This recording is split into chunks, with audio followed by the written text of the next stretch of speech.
حدیث شریف کی راضی سیدنا ابی هریرہ رضی اللہ عنہ د مبارک فرمایلی دی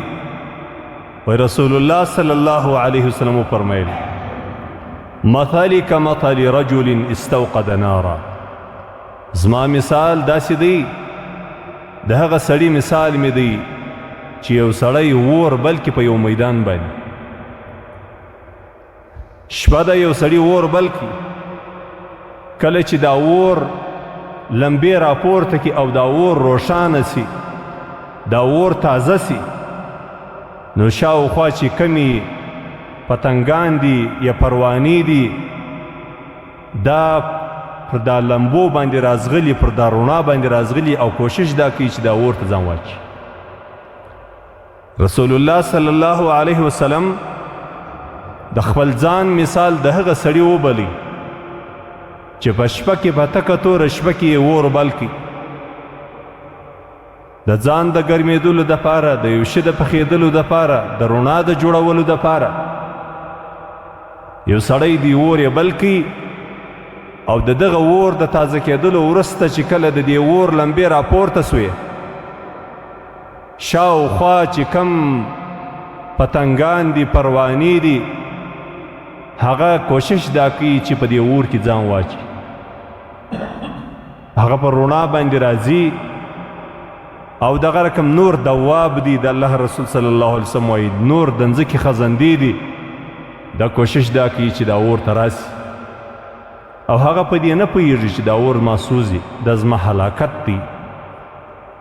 خو دا سړی کوشش دا کوي چې دا شان د حشرات او دواب دا د دې اور څخه لرې کړي او بچاوي کړي له دې وژلو او له دې مرګ خو لیکن هغه ورباندې غالبه سي هغه ورباندې غالبه سي د ده در وس دا خبره ووځي او دی و دې اور ته ځان واچي رسول الله صلی الله علیه وسلم وایي زما هم داسې مثال دی انسانانو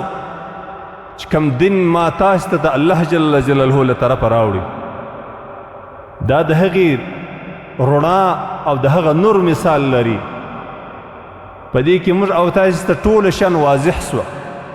او د کفر تورې تاریکۍ یې ختم کړلې او رڼا یې جوړه کړله حلال و حرام معلوم سوه روا و ناروا معلوم سوه خو اوس انسانان کوشش دا کوي